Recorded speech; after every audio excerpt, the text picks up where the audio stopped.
They, they do not speak Francais, they speak English. Où est moi? America? How did I get to America? Oh, mon Dieu. I was so young and so handsome. Too soon. Well, c'est la vie, eh? Merci beaucoup. Well, I guess I must introduce myself again. My name is Jean-Baptiste Poquelin, but you may know me as the French playwright Molière. And I am here today because I have a little bit of a problem. As a writer, I have stories bouncing around in my head. Boom, boom, boom, boom, boom, boom. And it is a little chaotic in there. It drives me a little bit crazy. And the only way that I can find peace is to tell these stories. And Molière loves to tell his stories in Le Théâtre, the theater. I love the theater because my stories, like little bubbles, they float across the stage. You and I experience the little bubbles together, and it floats away, and poof, it is over. You and I, we have shared moments together that never will be shared again. And Molière, I love comedies, because comedies fix the vices of men. So tonight I share with you a comedy about a trickster named Scapin. He is a funny fellow, and he makes me crazy. But tonight I share with you in a play we call The Trickeries of Scapin. Please, laugh, enjoy.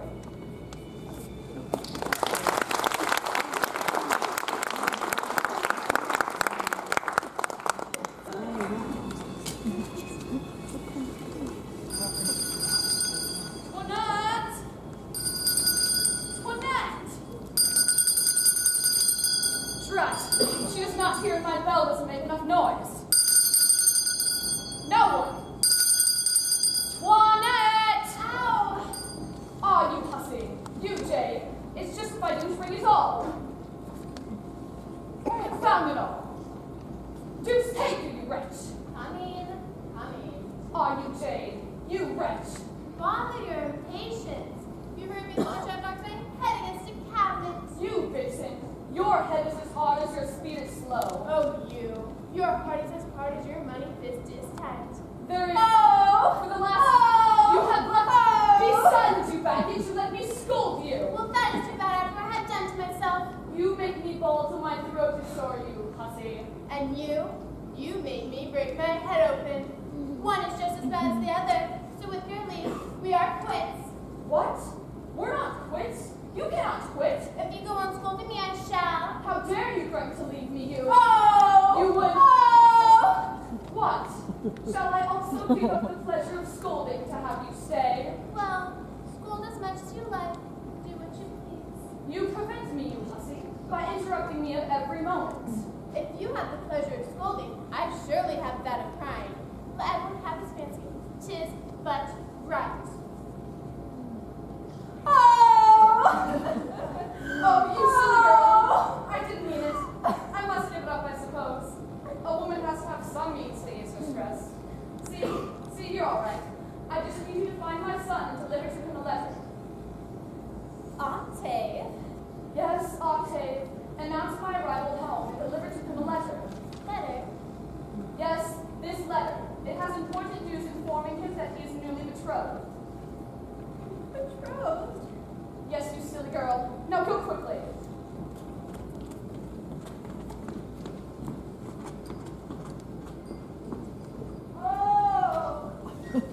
Oh, what sad news for one I love. What a hard fate to be reduced to. Sylvester, I have just heard from Toinette that my mother has come back. Yes, That she returned this very morning. this very morning. With the intention of marrying me. Of marrying you, sir? Not of marrying me, of me marrying another. Oh, of you marrying another. Yes, of course. To a daughter of Mr. Durante? Of Mr. Durante. Yes, Mr. Durante. And that this daughter is on her way from Tarentum? From Tarentum. Yes, sir. And will then be here for that purpose. For that purpose. Stop repeating everything I say, I pray you. At least advise me and tell me what I ought to do in this wretched business. I really feel as much perplexed as you, sir, and I myself need the advice of someone to guide me. I am undone by this unforeseen return. And I no less. When my mother hears of the events that have taken place, a storm of reprimands will burst upon me. Reprimands are not very heavy to bear. Would to heaven I were free of that price. But I am very likely to pay dearly for all your wild doings, and I see a storm of reprimands ready to burst upon my shoulders. Heavens! How am I going to get clear of all the difficulties that beset my path? You should have thought about that before entering upon it. Oh, don't come and plague me to death with your unreasonable lectures. You plague me much more with your foolish deeds. What am I to do? What steps must I take? To what course of action have recourse? How now, Mr. Octave? What is the matter with you? You are all upset, I see. Oh, my dear Scapin, I am lost. I am in despair. I am the most unfortunate of mortals. How is that? My mother has made an agreement with Mr. Durante. They want to marry me. They want to marry you? No, not that again. They want me to marry a daughter of Durante. Well, what is there so dreadful about that? Alas, you don't know what cause I have to be anxious. No, but it only depends on you that I should soon know, and I am a man of consolation, a man who can interest himself in the troubles of young people. Ah, Scapin, if you could find some scheme, invent some plot to get me out of the trouble I'm in, I should think myself indebted to you for more than life. Well, to tell you the truth, there are few things which I cannot do when I've once set about them, for heaven has bestowed upon me a fair enough share of genius for the making up of all those neat strokes of mother wit. You know, Scapin, that 2 months ago Mr. Durante and my mother were out of town about certain business in which they were both interested. Yes, I know that. And that both Leander and I were left by our respective parents. I under the management of Sylvester, and Leander under your management while he took sabbatical from his studies in Lyon. Yes, I've acquitted myself very well of my charge. Sometime afterwards, Leander met with a young gypsy girl, with whom he fell in love. I know that too. As we are great friends, he told me at once of his love, and took me to see this young girl, who I thought good looking, it is true, but not nearly as beautiful as he would have had me believe. He often found fault with me for not thinking as highly as he imagined I ought to think of her.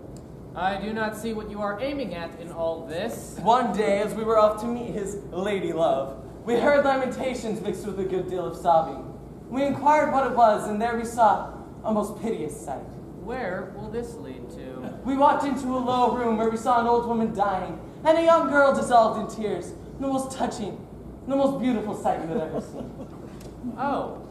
Oh! Any other person would have seemed frightful in the condition she was in. For all the dress the maiden had on were red rags and a skirt, a simple yellow blouse and knit shawl, while her hair fell in disorder on her shoulders. Yet dressed even thus, she shone with 1,000 attractions, and all her person was most charming and pleasant. I begin to understand. Not like Leander at all. No, she was truly beautiful. Had you but seen her, Scapin, as I did, you would have thought her admirable. Oh, I have no doubt about it, and without seeing her, I can plainly perceive that she must have been altogether charming. She had a most touching grace in weeping, and her sorrow was a most beautiful thing to witness. Yes, that is all very touching, and I see now that this loving disposition made you love her. Ah, Scapin, even a savage would have loved her. Certainly. How could anyone help doing so? After a few words with which we tried to soothe her grief, we left. And when I asked Leander what he thought of her, he answered coldly that she was, well, okay. I was wounded to find how unfeelingly he spoke to me of her. I would not tell him the effect her beauty had had on my heart. If you do not abridge your story, we shall have to stop here till tomorrow. Leave it to me to finish it in a few words. So now, he cannot live without her. He visits her, he rants, he begs. She says, I love you, honey, but I come from a good family and I ain't that kind of girl. He debates, he reasons, he ponders, and bada bing! They've been married these 3 days. So I see. Now, add to this the unforeseen return of his mother, with a marriage arrangement between him and the daughter of Mr. Durante from his first marriage. Is that all? You are both at a great loss about nothing. Is there any reason to be alarmed? Are you not ashamed, you, Sylvester, to fall short in such a small matter? You two can't figure this one out? Deuce take it all. I acknowledge that heaven has not given me your talent, and I have not the brains like you to embroil myself with justice. Here is my lovely Hyacinth now.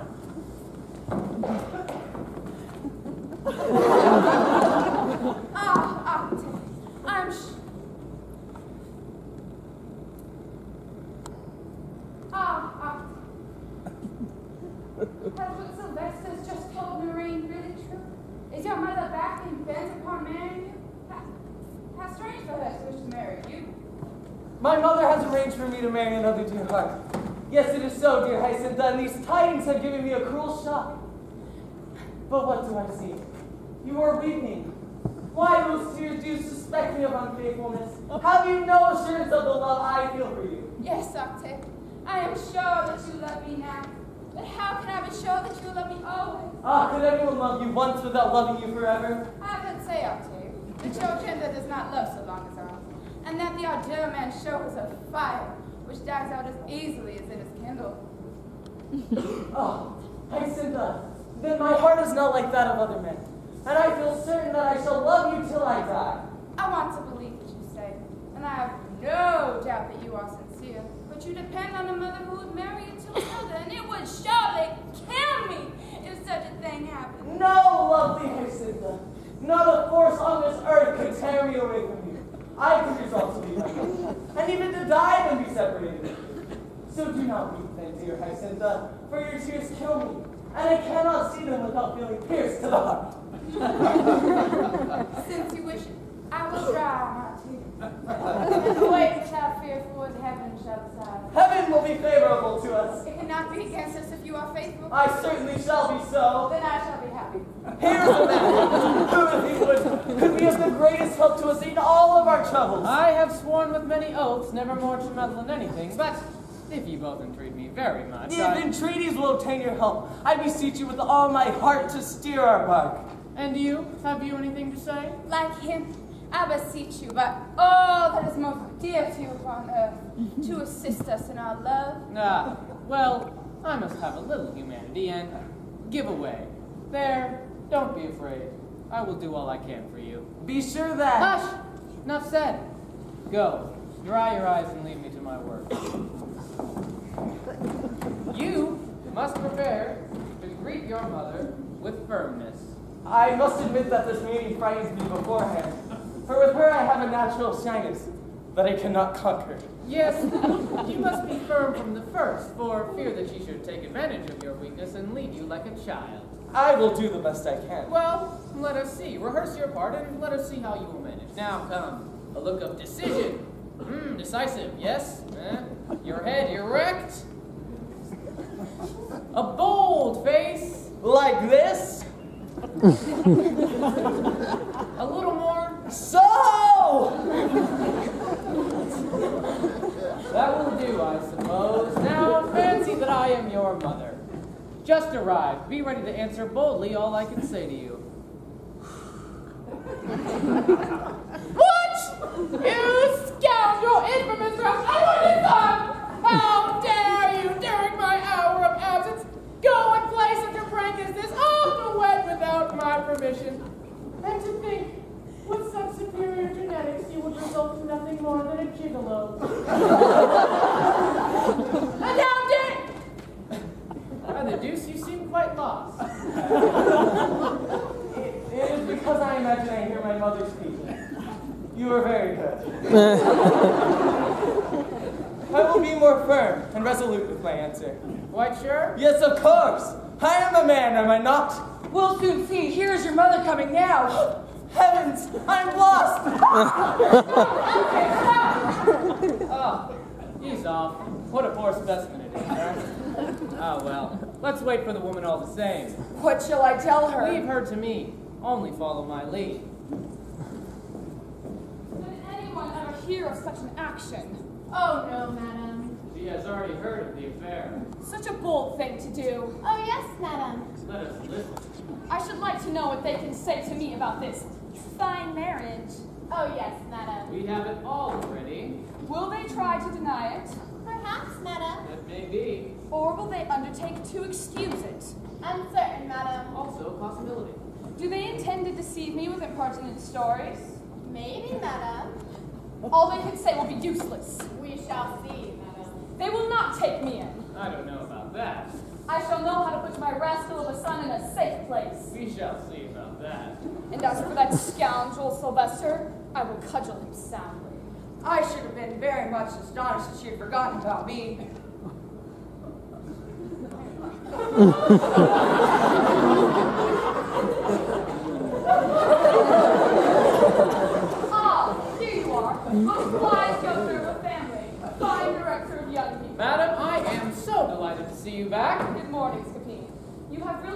my orders in a fine manner, and my son has behaved splendidly. You are quite well, I see. Pretty well. You don't say a word, you scoundrel. Have you had a pleasant journey? Yes, very well. Leave me alone a little to scold this villain. You wish to scold? Yes, I wish to scold. But whom? This scoundrel. Why? Have you not heard what has taken place during my absence? Yes, I have heard some trifling thing. How some trifling thing? Such an action as this? You are about right. Such a daring thing to do. That's quite true. To marry without a parent's consent. There is something to be said against it, but my opinion is that you should make no fuss about the matter. This is your opinion, but not mine, and I shall make as much fuss as I please. What? Do you not think I have every reason to be angry? Ah, but what was he to do, madam? For he was urged to it by his destiny. I was angry myself when I first heard it. Just ask the boy how I lectured him about the little respect which he showed his mother. You yourself could not have talked better to him, but after that, I came to reason and decided that, after all, he had done nothing so dreadful. What are you telling me? He has done nothing so dreadful. When he goes and marries straight off a perfect stranger. Ah, madam, I will repeat myself. Destiny! Oh, you give me there a fine reason. One has nothing better to do than to commit the greatest crime imaginable. To cheat, steal, and murder. And to give an excuse that they were urged to it by their destiny. Ah, me, madam, you take my words too much like a philosopher. I merely mean to say that he was fatally engaged in the matter. And why did he engage in it? So, do you expect such a young man to be as wise as you are? Just look at our young Leander, who, in spite of all my lessons, has done us off even worse. I wonder whether you yourself were not young once, and whether you did not play as many pranks as others. Yes, that is true, I grant it. But I never went so far to do what he has done. But what was he to do, madam? He sees a young woman who wishes him well, for he inherits from your upbringing that all women love him. He thinks her charming, goes to see her, sighs his lover's side. Ah, and courts her. She does not yield to his pressing visits, but her relations catch him alone with her and oblige him to marry her by force. What a clever cheat. Would you have him suffer them to murder him? It is still better to be married than to be dead. I was not told that it had happened in that way. Were you told it happened this way? Was he married against his wish? Yes, sir, ma'am. Then he should have gone at once to protest against the violence. That is the very thing he would not do. It would have made it much easier for me to break off the marriage. Break off the marriage? Yes. You will not break it off. I shall not break it off. No, madam. Well, I will make him consent to it. Well, I assure you, he will never consent to it. I tell you, I will make him. Madam, there's something wrong with you. You cannot see in your own son true love. I mean, really, who are we to decide our children's fate? He will not acknowledge your breaking off the marriage. He will acknowledge it, or I will disinherit him. You? She, I. Nonsense. How nonsense. You shall not disinherit him. I shall not disinherit him. No! No. No! Well, this is really too much. I shall not disinherit my son. Correct! But who will hinder me? You yourself, madam. I. She. You. You will never have the heart to do it. I shall have the heart. She shall have the heart. No, 'tis rubbish. You may say rubbish, but I will disinherit him. That's nonsense, madam. Again. How nonsense. I know that you are naturally a kind-hearted woman. No, I am not kind-hearted. I can be angry when I choose. Leave off talking. You put me out of all patience. Go, you rascal. Run and fetch my son while I go to Mr. Durante and tell him of our misfortunes. Madam, if you have any need for me, you have but to order. I thank you. Oh, why is he my only son? That I had with me the daughter that heaven has taken from me so that I might make her my heir.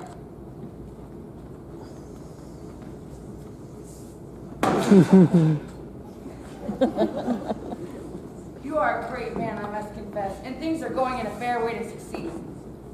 But on the other hand, we are greatly pressed for money, and people are dunning us. Worry not, young Sylvester, for I have that all figured out.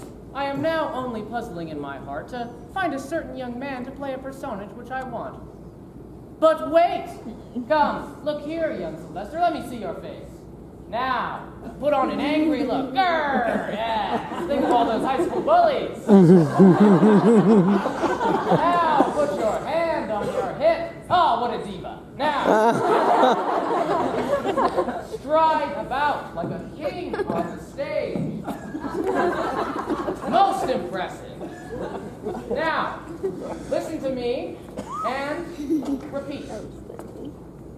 Are you talking to me? Are you talking to me? Here's Johnny. Here's Johnny. Oh, it's terrifying. Follow me, for I possess some means of changing your face and voice. Oh, I pray you, Scapini, don't go and embroil me with justice. Well, never mind. We will share our perils like brothers, and 3 years more or less on the galleys are not sufficient to check a noble heart.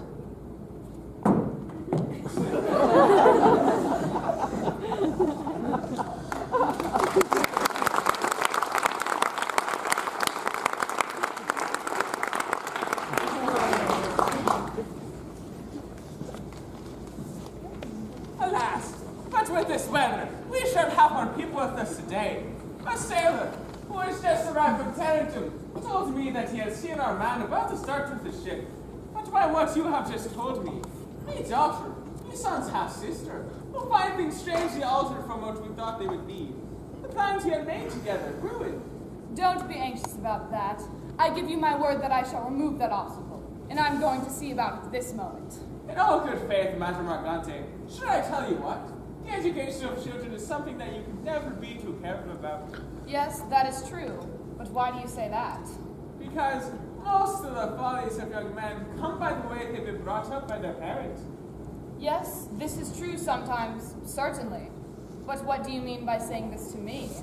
By saying that to you? Yes. Because if, like a courageous parent, you had corrected your son when he was young, he would not have played such a trick. I see.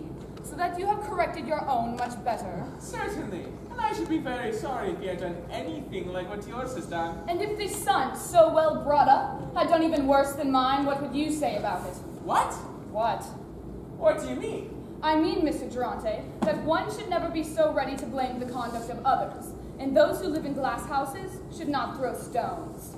I really don't understand you. I will explain myself. Have you heard something about me, son? Perhaps I have. But what? That scoundrel Scapin in his vexation only told me the thing roughly, and you can get all the particulars from him or from somewhere else. As for my part, I am on my way to my lawyer to see what steps I can take in the matter. I leave the rest in your hands. Well then, good day. Good day.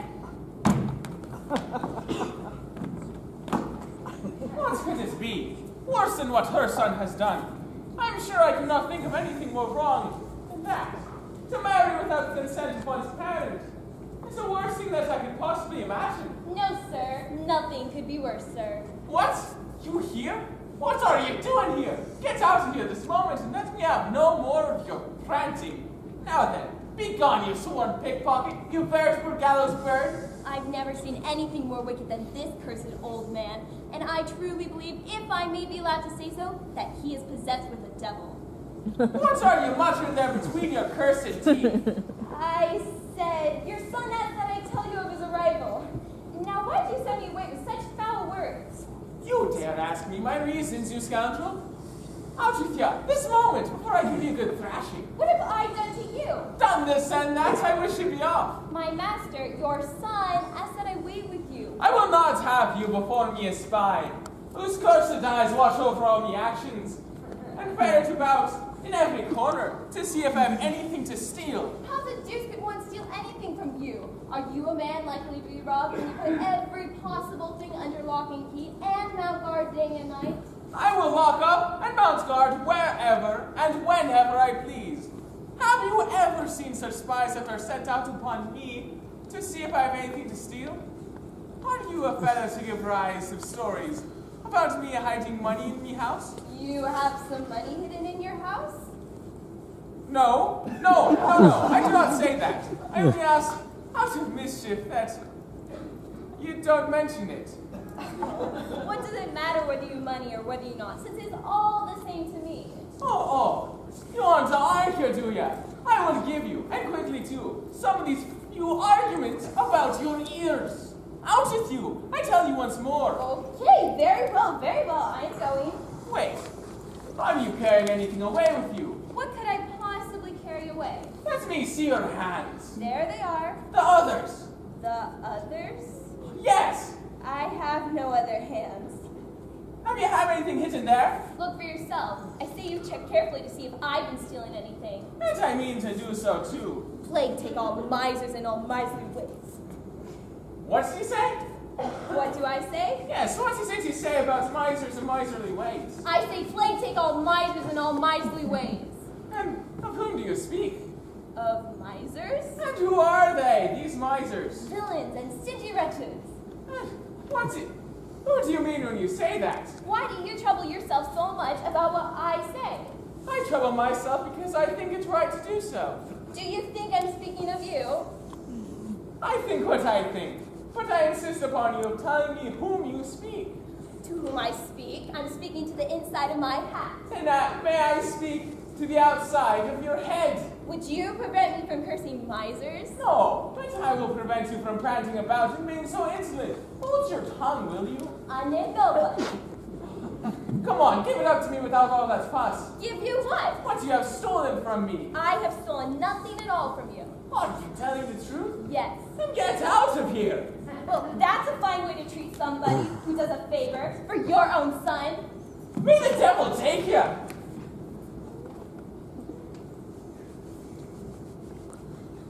Oh, it is no small anxiety to have large sums of money.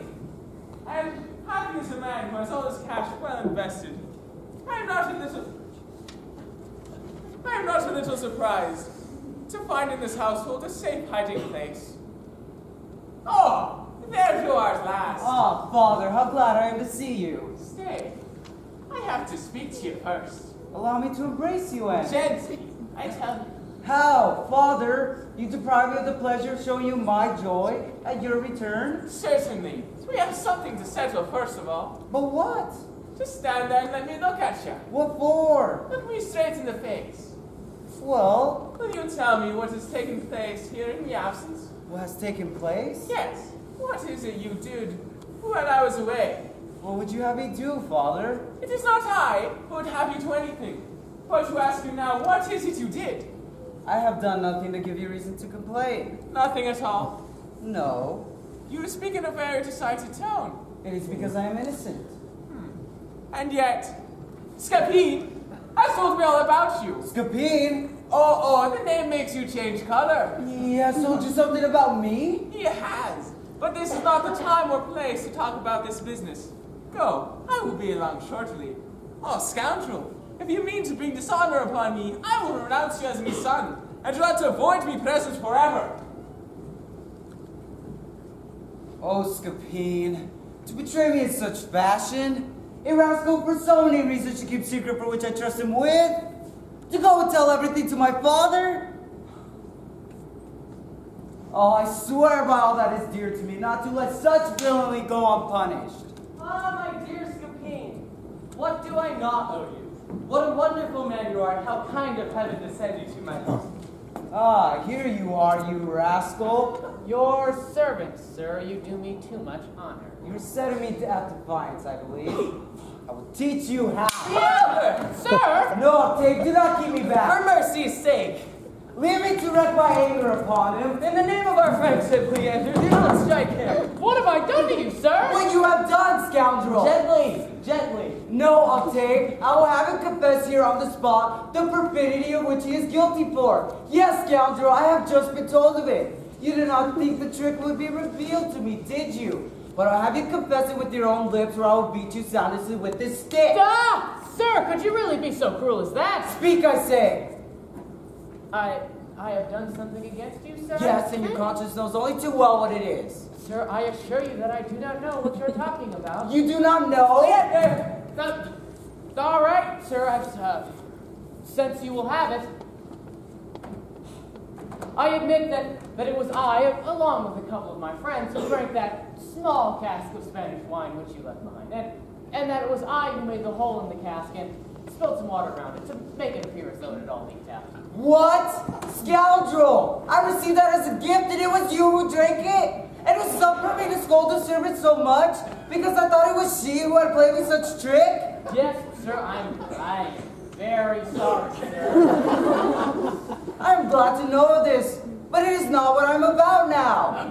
It is not that, sir. No, infamous wretch. It is something else that I want you to confess. Sir, I assure you that I have nothing else to say. I do not know what you mean. You do not know? Gently! All right, sir, I admit it.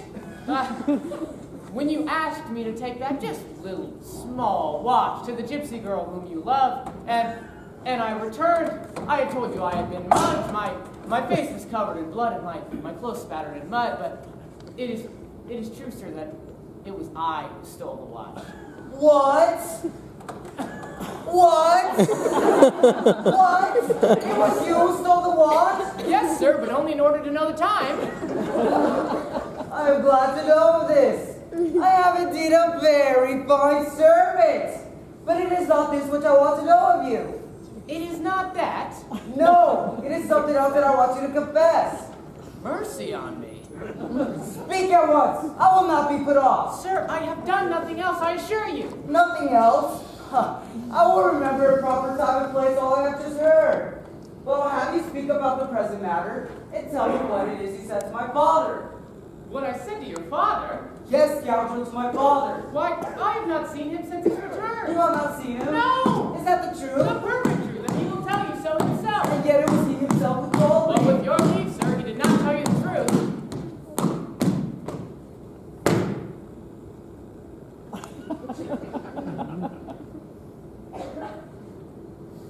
Sir, I bring you very bad news concerning your love affair. What is it now? The gypsies are on point of carrying off Sir Burnett.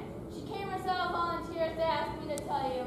Then unless you take to them the money they've asked for her before 2 hours are over, she will be lost to you forever. 2 hours? 2 hours.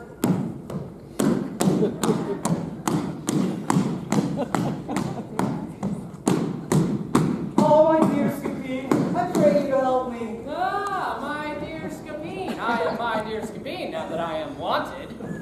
I would forgive all that you confessed just now, and more also. No, better to kill me, beat me, run your sword through and through my body. I should be perfectly satisfied if you were to kill me. I beseech you rather to give me life by serving my love.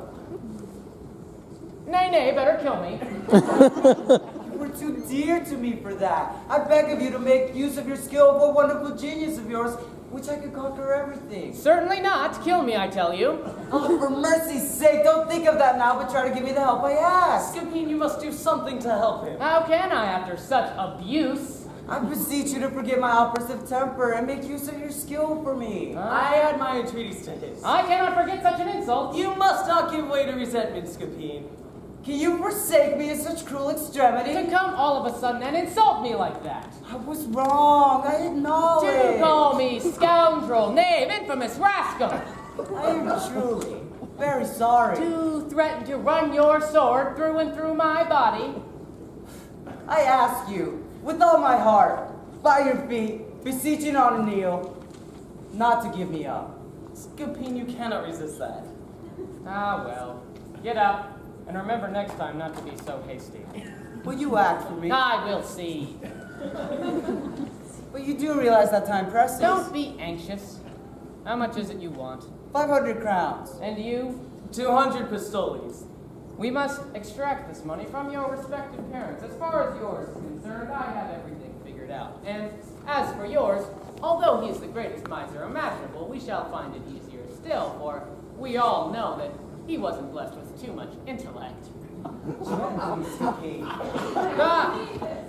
Octave, here comes your mother now. Let us begin by her, since she is the first to cross our path. Vanish, both of you.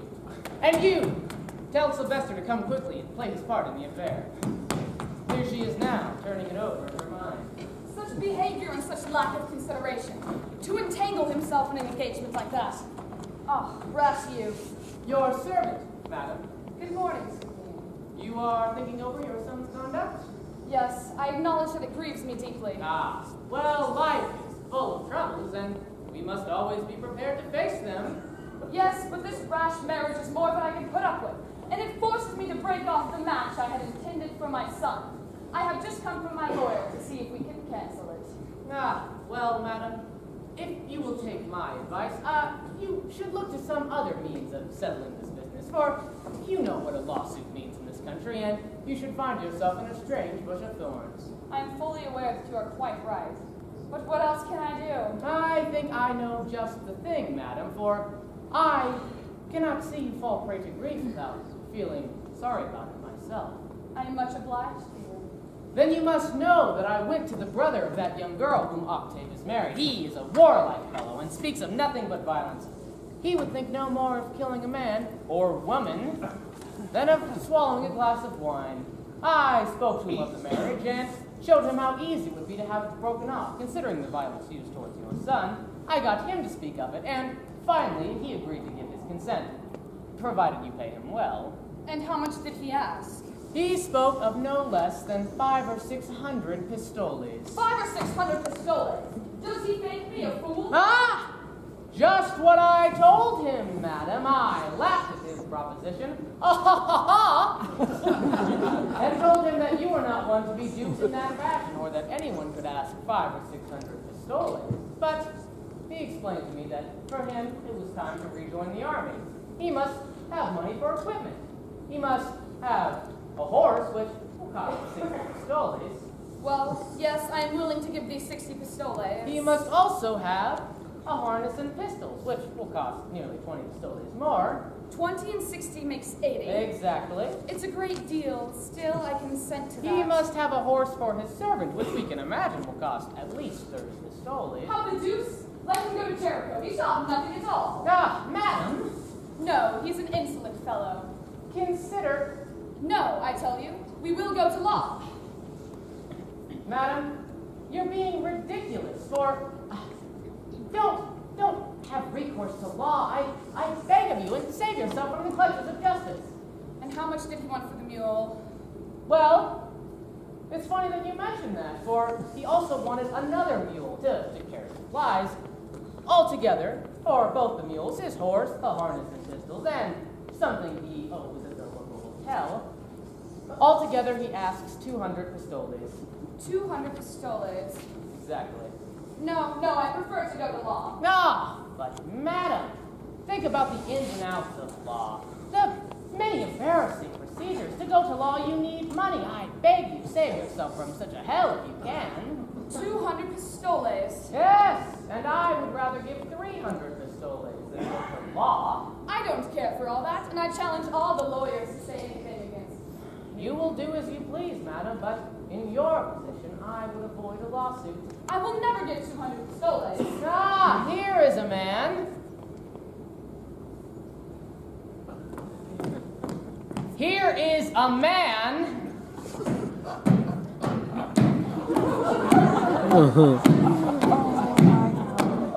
Scapin, show me that Madame Argante who is the mother of Octave. For what business, sir? I have just been informed that she will not pay me my money and would rather duke it out in court. I don't know that such is her intention, but she will not pay the sum that you ask of her. She says it's too much. Is that so? Maybe she needs some extra convincing.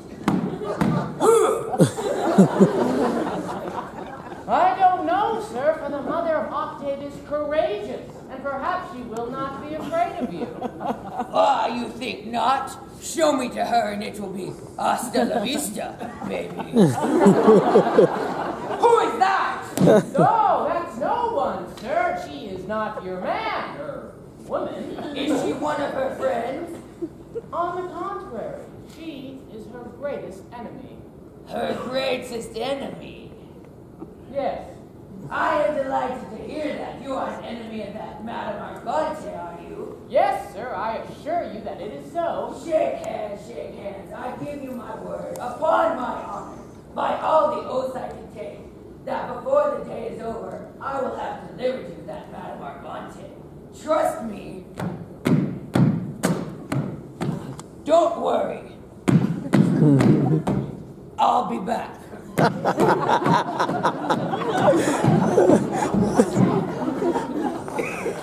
Well, madam, you see how many are killed for a mere 200 pistoles, and with that, I wish you a good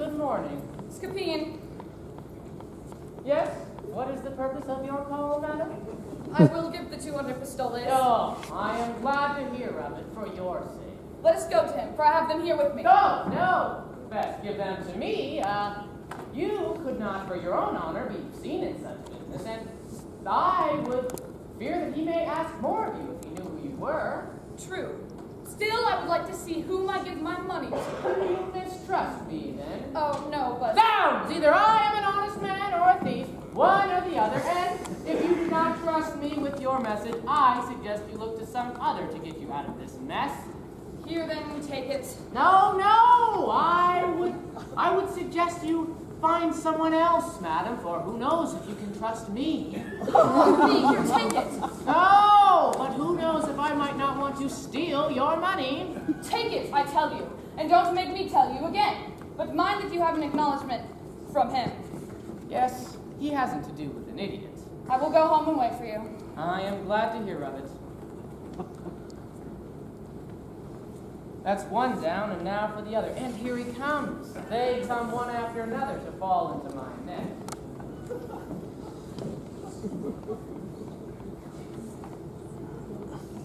No! Oh, unfortunate Durante. Oh, unforeseen misfortune. What will you do? What is he saying that with that doleful face? Sir, Well, your son, sir, well, has met with the strangest horrible thing imaginable. what is it? Well, you see, I found him sulking down near the docks over something which you had said to him, and which you had very improperly mixed my name. I took him for a walk in an attempt to soothe his anger, and we met a young Turk who invited us aboard his galley, where we shared with him the most delicious fruit and the bitterest of wines. What is there to be so sad about all this? Wait a moment, it is coming. Whilst we were aboard the galley, the Turk came to me and asked me to tell you that if you did not send by him 500 crowns by this evening, he would take your son on his galley to Algiers and sell him as a slave. What? 500 crowns? Yes, and has given you only 2 hours to produce it. Oh, scoundrel of a Turk, to murder me in that fashion.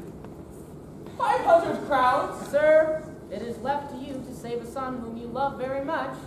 Don't tell that Turk, I shall send the police after him. Ah! The police in the open sea, are you joking? What did he go into that galley for? He could not have foreseen his misfortune, sir. Go, Scapin, you must play part as a faithful servant. How is that? You must go to that Turk and take me son's place until I found the son he asked. Sir, do you realize what you have just asked of me? And do you expect such a Turk to be so foolish as to take me in exchange for your son? What did he go into that galley for? Sir, I assure you he had no way of knowing. He asks 500 crowns. 500 crowns? Has he no conscience? Ah, conscience in a Turk. Does he understand what 500 crowns are? Does he think money falls from trees? What the deuce did he go into that galley for? What a waste of words, sir. But remember, he has given you only 2 hours. I will go fetch the sum of money he asks. You said 400 crowns, did you not? 500 crowns. 500 crowns? Yes, get over it.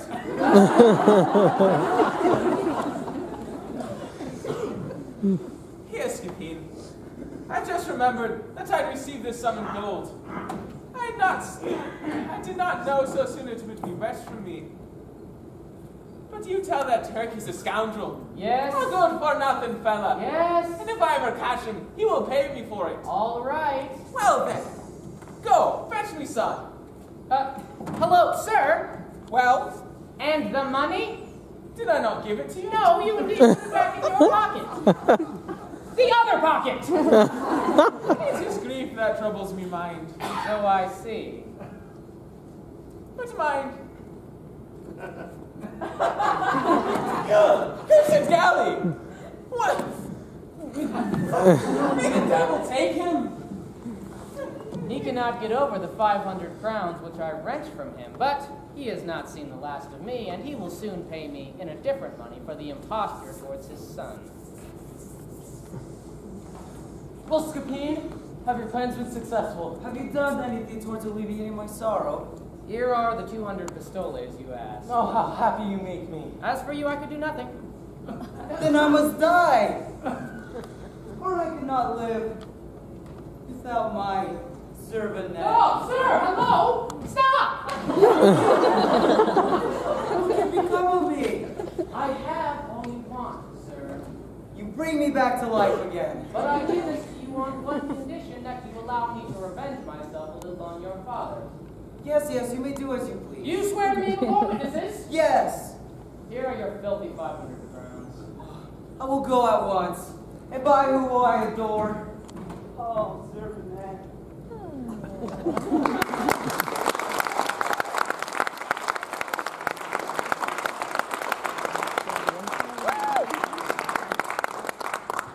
It's quite an enterprise to make reasonable people laugh, eh?